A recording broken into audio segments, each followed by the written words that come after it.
so I don't forget. And with English Learner Portal, we do a lot with professional learning across the country, going to schools, doing a lot online, asynchronous courses online as well. So you're on our mail list now if you're here, and you'll get more information about those things.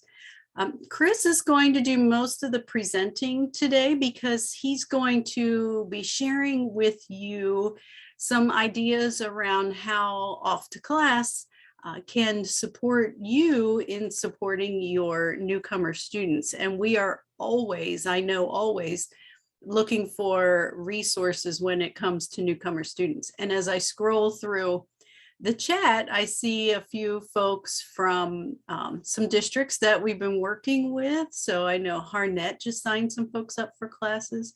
Prince George's County, we have lots of people in our online classes right now, and I know you have a lot of newcomers and they just keep on rolling.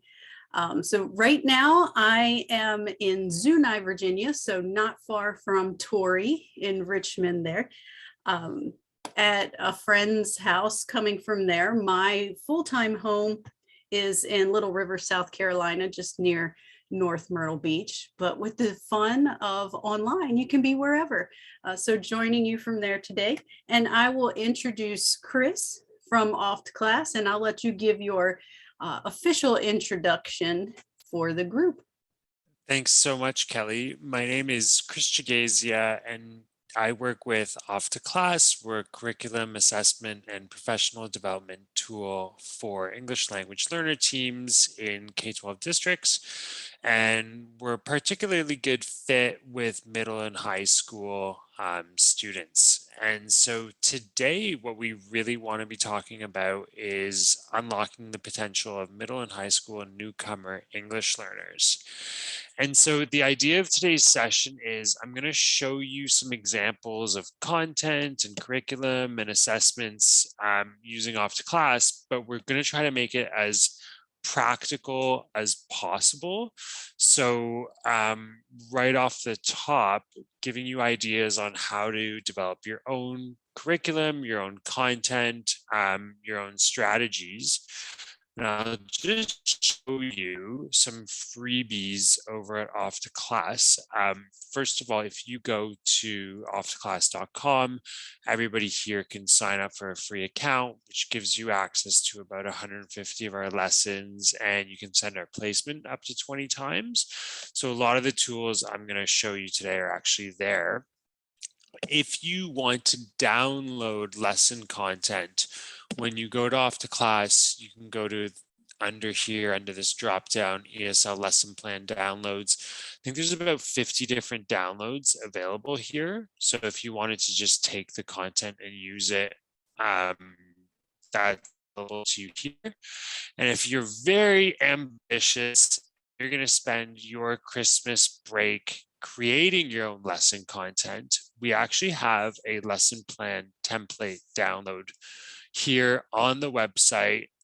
This is the actual lesson plan template that we use to build our lessons. It's perfect if you're teaching on screens, sometimes online, sometimes on screens in the classroom. So I just wanted to make you aware that these tools are available to you, and that we will try to make today as practical as possible so that you'll be able to walk away here with ideas and strategies. So first off the bat, I just wanted to mention, obviously the term newcomer, oh, whoops, sorry, wrong button. Obviously, the term newcomer is a large umbrella term that describes a lot of different folks that come to this country. But what we're taught, so it includes refugees, asylum seekers, unaccompanied minors, recent immigrants.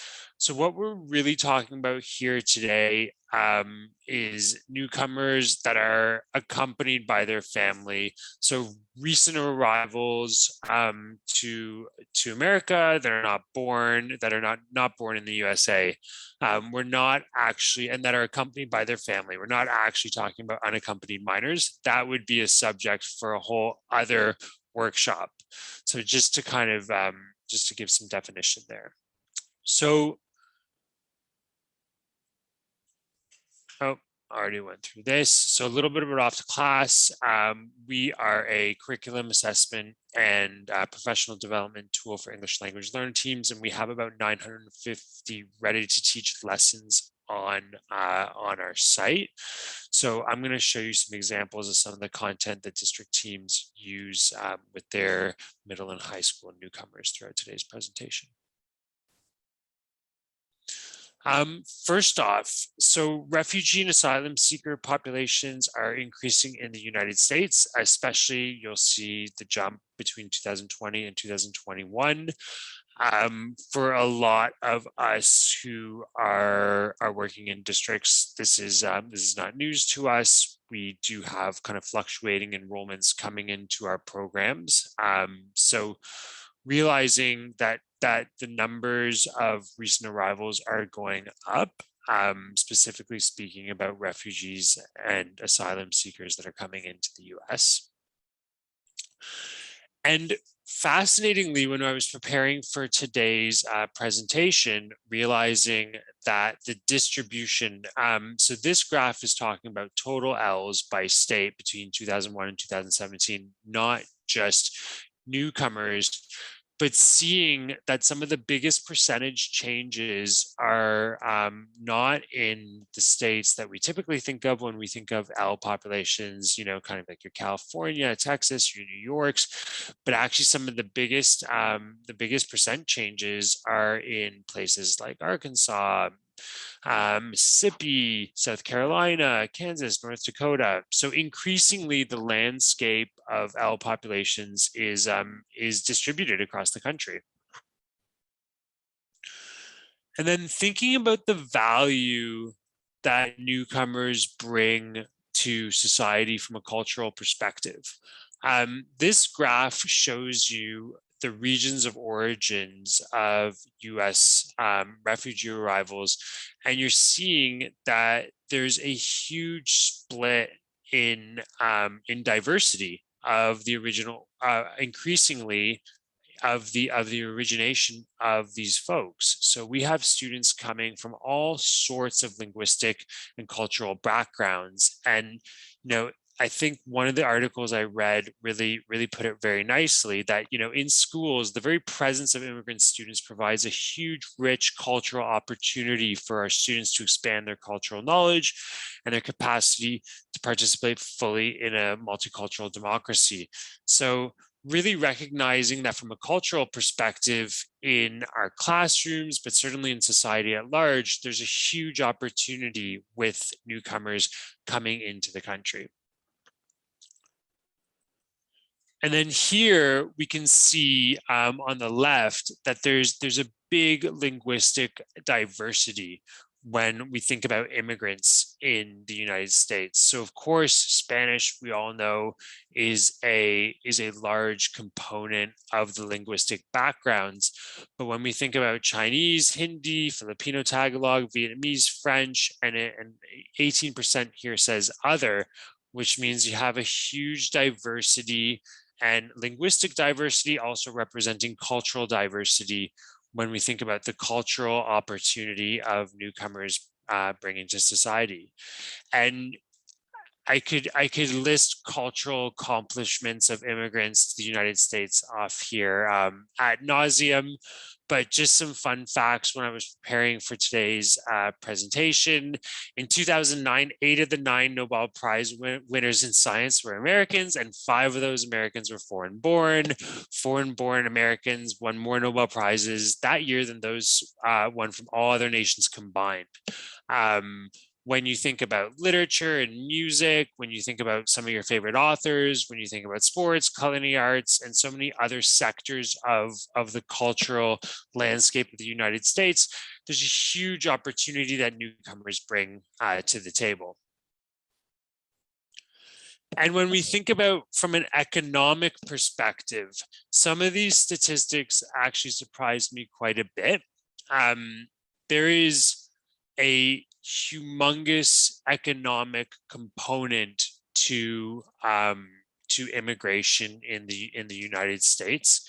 So 28% of all new US businesses are founded by immigrants, and they only represent about 12.9% of the US population.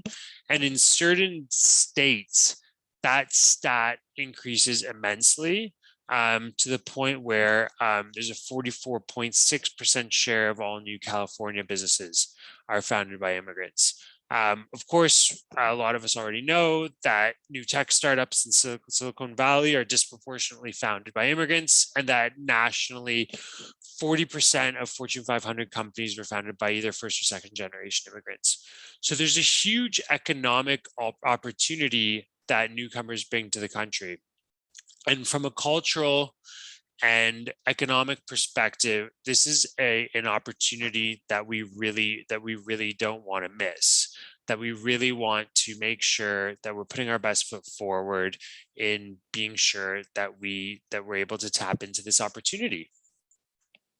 And of course, as all of us know, that the English language learner programs, English language learner teachers, those on the front lines are usually pivotal in extracting this opportunity for the rest of society. And so what I really want to spend the rest of today thinking about is how can we think about our curriculum? How can we think about our lesson content? How can we think about our instructional strategies to make sure that we are putting our best foot forward in developing the opportunities that newcomers bring to the country? So what I wanted to start is to think about the various personas that middle and high school newcomers take on in society. So thinking about the fact that there's different hats that newcomer students will wear when they're out in society, and there's different language that's needed depending on the hat that they're wearing at any given time. So thinking about newcomers as the family advocate, negotiating services and decision making on behalf of their family, thinking of a newcomer as a breadwinner. As we identified on some of those previous slides, newcomers are highly entrepreneurial, lots of business formation, realizing that newcomers, that middle and high school newcomers will often be considered adults in their home countries or in their home family environment. So realizing that these students are either in the workforce or are entrepreneurially minded or about to enter the workforce. Thinking about newcomers as caregivers, so negotiating the world of healthcare on behalf of their family, and thinking of newcomer high school and middle school students as a community link. So really, they might be the ones who are creating this whole new web of community connections on behalf of their family in their newfound home. So then thinking about really, given these different personas that a newcomer needs and the language that a newcomer might need to negotiate these personas, what does it really mean for instructional and curriculum strategy? Definitely a focus on lifelong English. So really thinking about the language skills that someone needs for kind of real life English, and realizing that that might not necessarily be our content class language and vocabulary. It's not to say that our newcomers don't need the language of algebra and social studies and science. It just means that they're also wearing a personas that definitely hinge on practical skills and being able to negotiate society in a practical manner. Realizing that age appropriateness is key. As I mentioned on the previous slide, that a lot of newcomers are considered adults in their home countries, and certainly at home and in their home communities. So realizing that age appropriateness is key. with a focus on goal orientation is always good. Realizing that a lot of our students are going to be quite beginner students or kind of pre-intermediate students where they're going to need to pick up some technical language skills, and they're going to need to focus on some kind of core technical language skills at that beginner and early intermediate level. And if we've got any administrators here today, I work with lots of administrators in districts across the country, and realizing that there's a unique challenge with the fact that middle and high school newcomers are involve fluctuating enrollments, that you can have students coming into your program at any time during the year, and that you need a quick way of being able to address those fluctuating enrollments. So again, I wanted to show you some examples of lessons on Off to Class, but I wanted to make this as practical as possible. So for anybody that showed up late today, these are examples of lessons on Off to Class. I'm going to go through them on my slides, but just reiterating that you can go set up free accounts and you'll have access to about 150 of these lessons. You can download, I think, about 30 to 40 different lessons off our website if you go to this lesson plan download area. And we even have a PowerPoint lesson plan template if you wanted to spend your Christmas break creating your own content.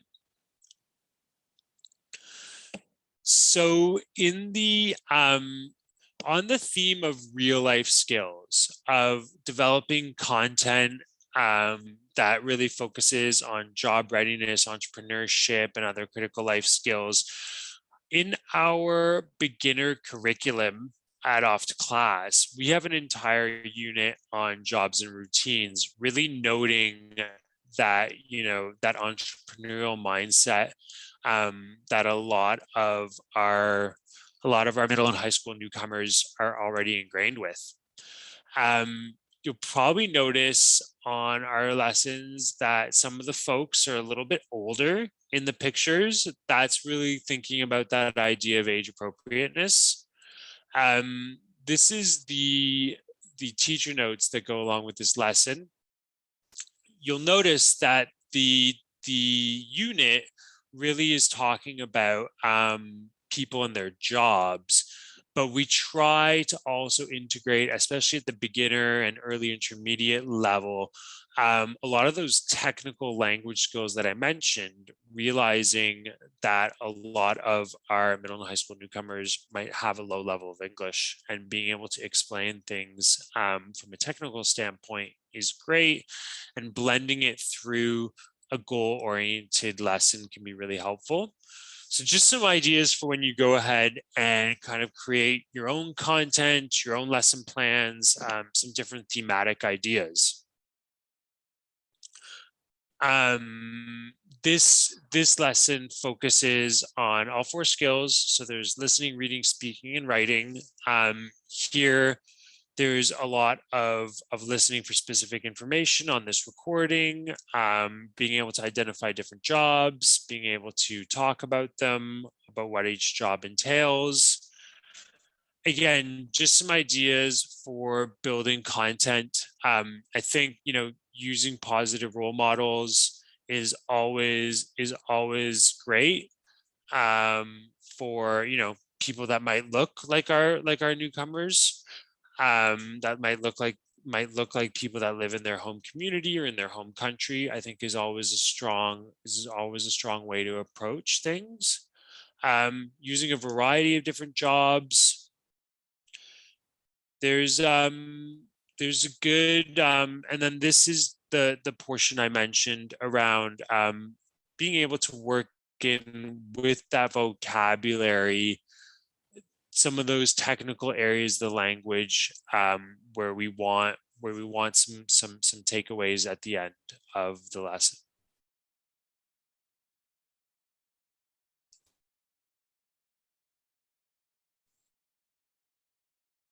Oh, sorry, one second. This is an example of a lesson from another unit in that scope and sequence, in that beginner scope and sequence, where we're actually drilling to say prices. So just again, another example, and you could think of so many great examples of content that really focuses on those ideas of real life skills, job readiness, entrepreneurship, critical life skills, just thinking about building content around the everyday needs that these students are going to have when they're out in their newfound home with wearing one of their hats, wearing one of their persona hats. So this is an example of a lesson from a unit about Let's Go Shopping. Obviously, for students that are playing that family advocate role, where they might be the link between the family and the outside community, providing some of those key links. Obviously, going shopping for the family is one of those key roles and key tasks, and being able to kind of foster some of that language, and being able to actually drill and teach the students how to work through pricing, how to work through, from a speaking and listening perspective, how to express pricing in English. This is just this is basically just an example of another kind of critical real life skills lesson. And the technical grammar point that's explored in this lesson is all about this, that, these, those, which actually is one of my favorite things to teach.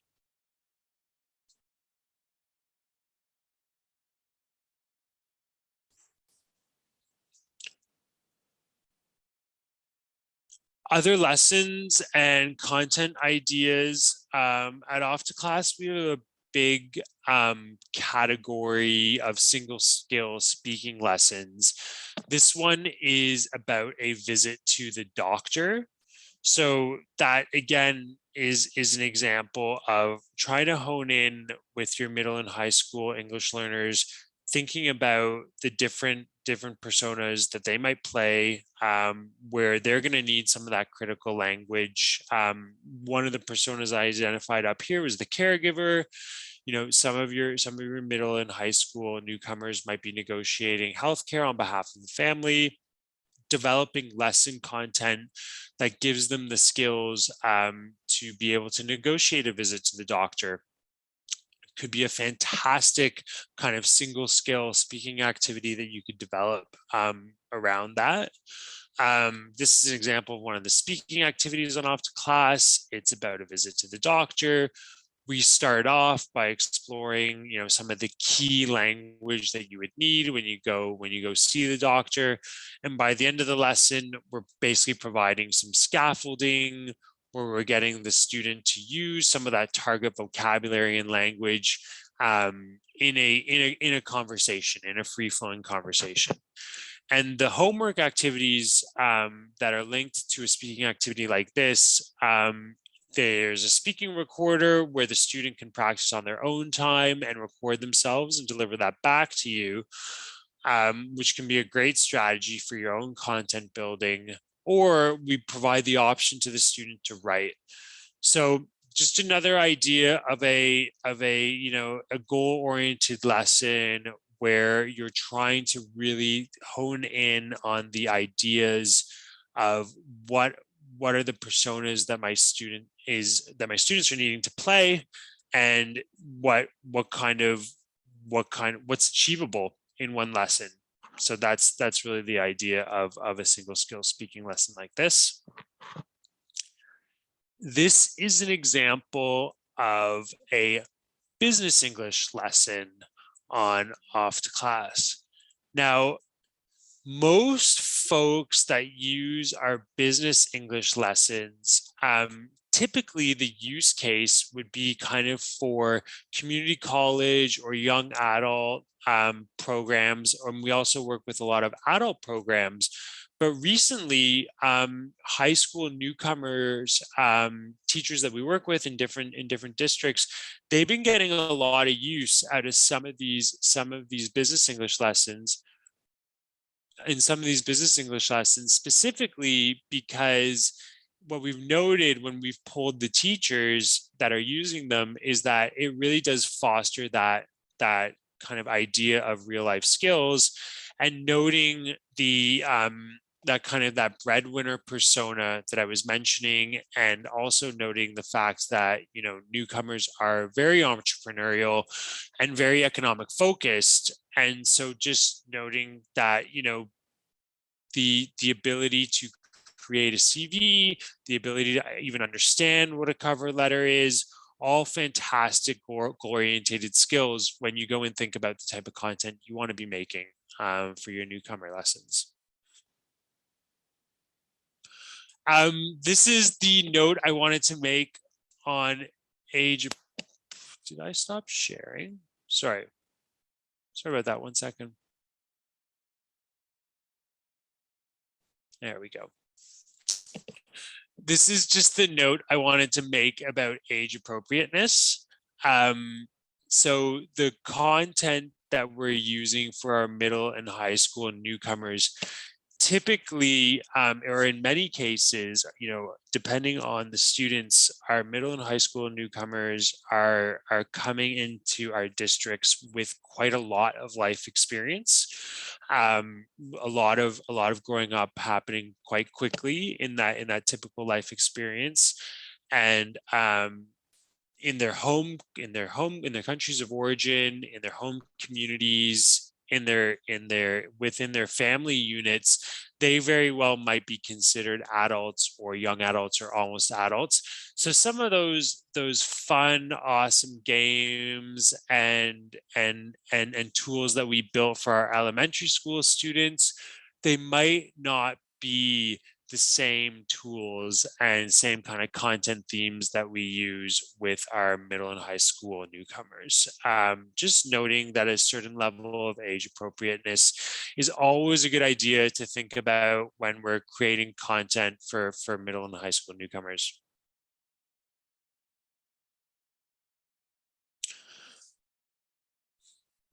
This is an example of a beginner lesson in our step-by-step curriculum.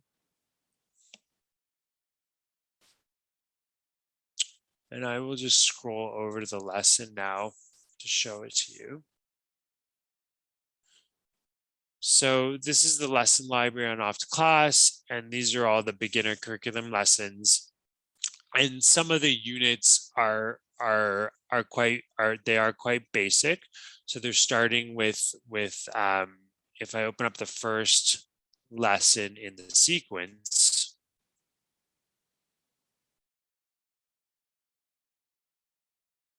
the objective of this lesson is to use the verb to be. So like, I am Kris, in positive and negative. And so even though the technical area of the language is obviously very beginner, it's a great kind of like day one first lesson with a new cohort or a new group of students.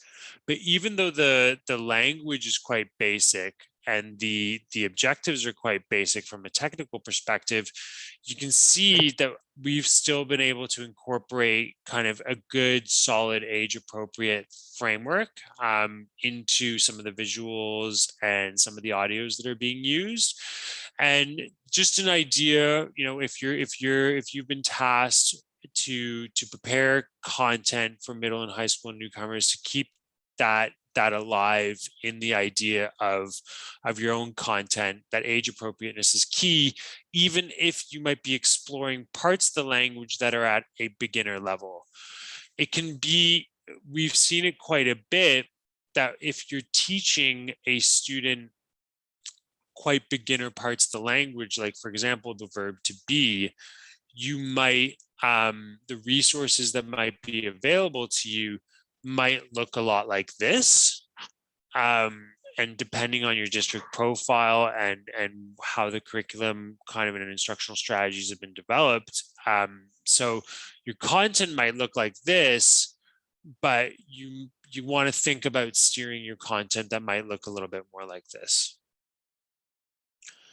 And then on that idea of beginner and early intermediate technical skills, think of when you're designing your own curriculum, think of a lot of the can-do outcomes that you're wanting to achieve.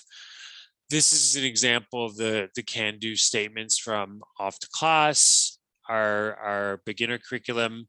So we're really talking about in that first lesson, learning the present simple, positive, negative, learning the present simple, positive, negative, throwing in a question form in there, learning basic greetings, learning the numbers 1 to 20, learning the alphabet, learning how to spell, learning some contractions, learning some adverbs of frequency,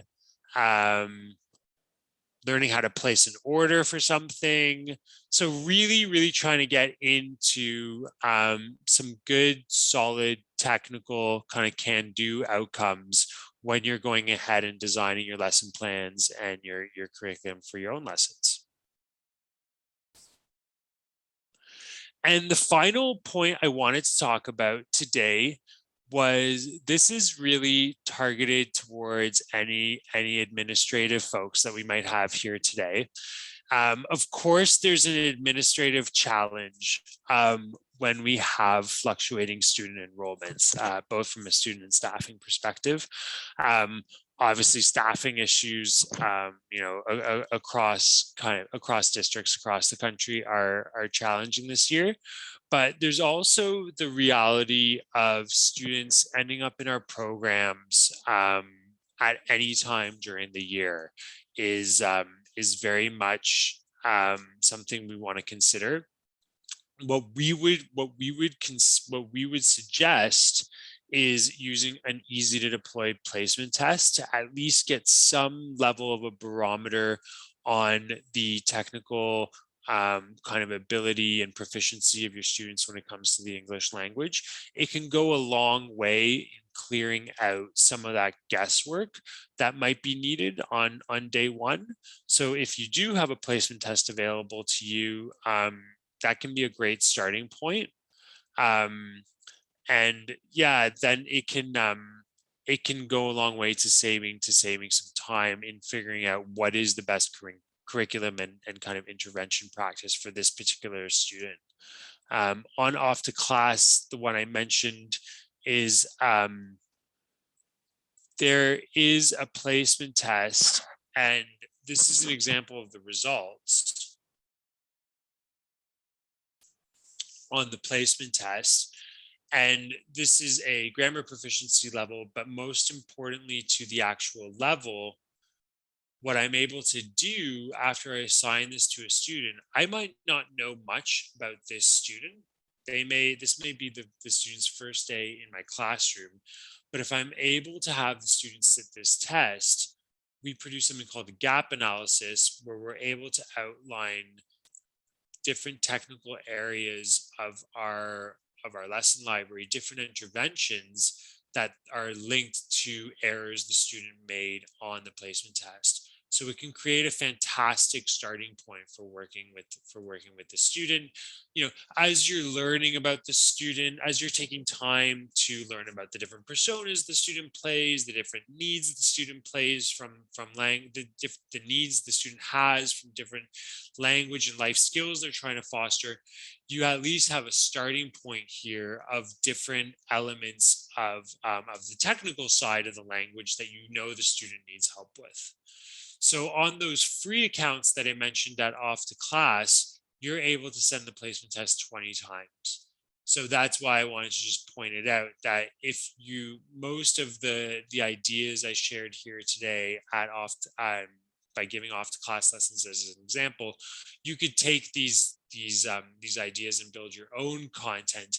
In the case of the placement test, it might be a little bit harder to build an adaptive placement test over your Christmas break. So if you did want to just leverage our free placement test, you can go to offtoclass.com and and send it up to 20 times. So if you do get some fluctuating enrollments, some middle and high school newcomers coming into your classrooms next year, just know that this is available to you. And that is it for me today. Thank you so much for listening. And I suppose if there's a little bit of time left, we could take up some questions if anybody has any.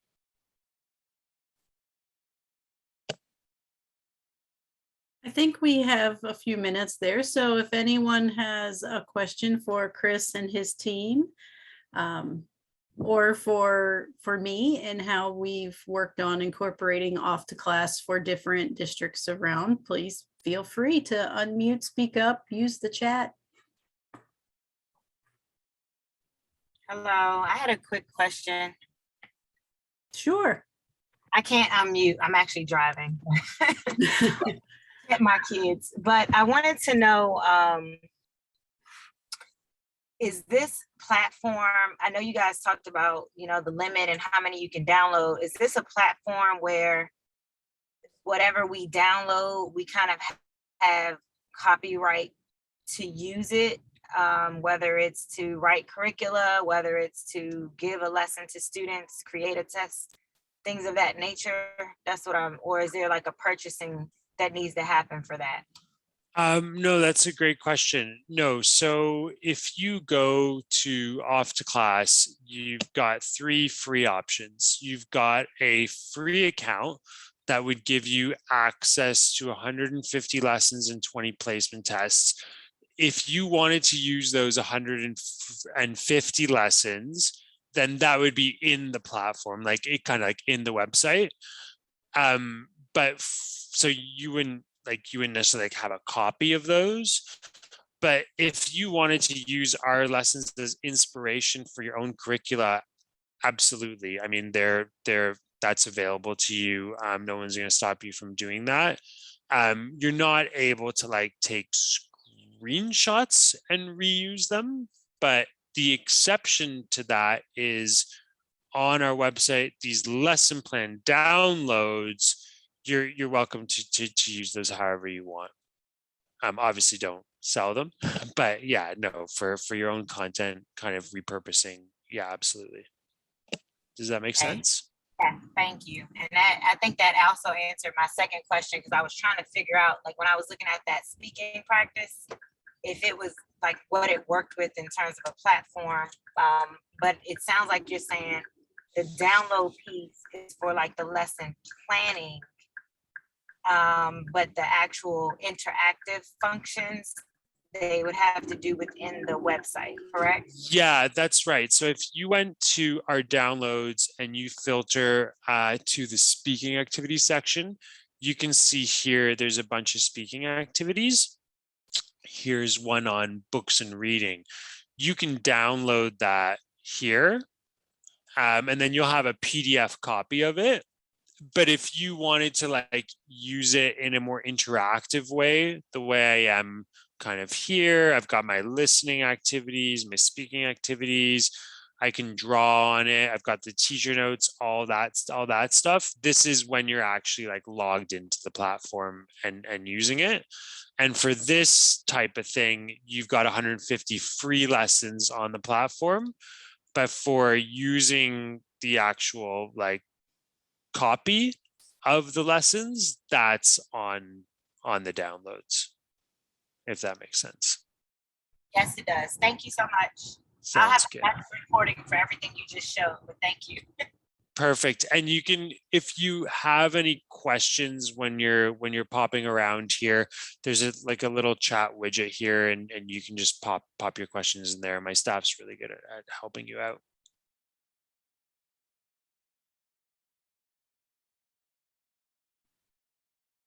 Hi, I have a question. My name's Meg. It's to you and Kelly, I guess.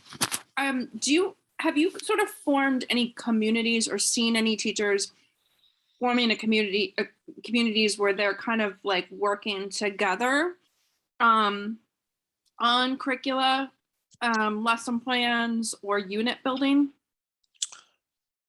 That is a great, I will defer to Kelly because she has a wider reaching access out there to teachers across the country. But on my side, there I definitely have seen it on somewhat of an informal basis. We run a Facebook group, facebook.com/group/off to class, where there's a lot of that kind of collegial kind of informal sharing of resources, talking about students, talking about strategies, like full on development of curriculum in like a group manner. I haven't seen it, but it could very well be that I'm just not looking for it. I would say I know of a couple districts that have licenses, and the teachers have, put their heads together and talked about how to integrate it as they went from fully online to hybrid teaching to fully in person. They've had a lot of those conversations.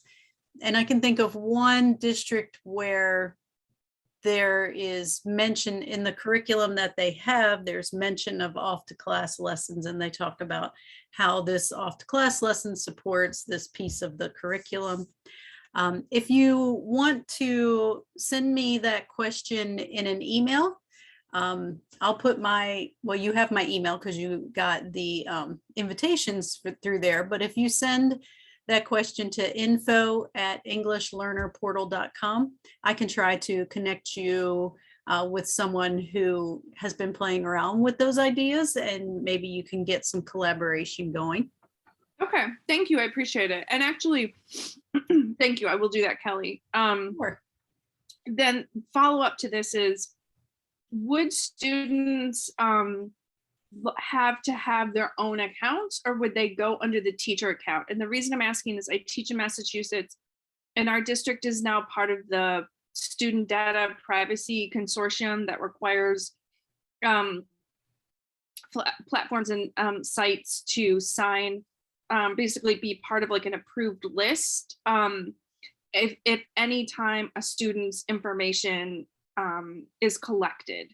So I'm just wondering if in our district, if we chose to go with off to class, would we have to have you go through the process of being an approved platform? That's a great question. So we have no problem with doing that approval process. So if that was something that if we got into kind of like our own conversations with your team, that's not a problem down the line.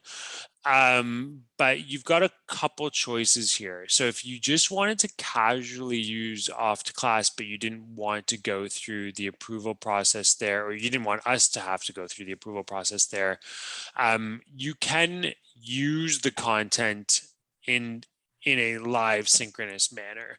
So if you're running, for example, if you're running a lesson today in your classroom on jobs and routines, you could synchronously lead this lesson. So I just hid the teacher notes. So you have a great conversation-based approach lesson here that you can use, using a communicative approach that you can lead.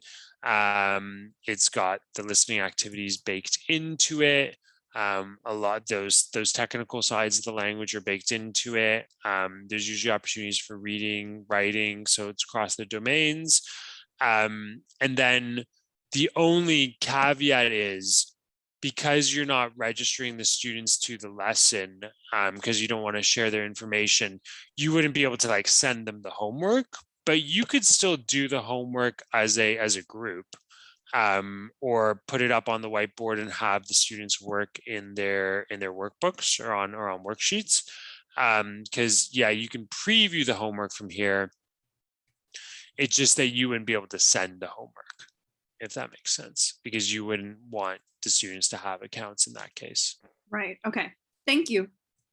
So yeah, there's still a lot of free tools and resources up here, even if you're not registering the students, or frankly, even if you're not using an account, if you were just using some of those downloads I mentioned, Or if you were just using us as inspiration to make your own curriculum, that's also possible too.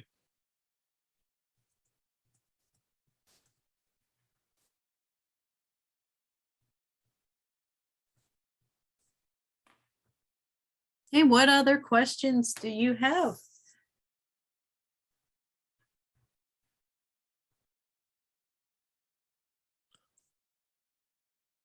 Well, thank you so much to everybody for participation. I know it is that time of the year when we've got other things on our minds. So yeah, I really thank you for showing up today, and thanks for the questions.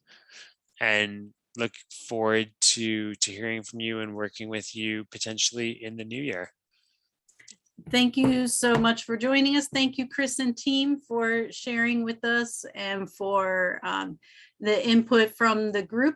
Your questions always help give us all new ideas and ways to use the resources that we may not have thought of. So thank you for speaking up and joining in.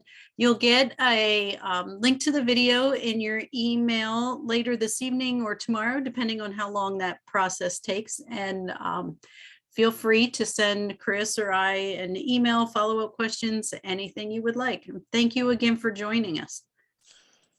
Thanks to all, and thanks to Kelly for having us. Take care.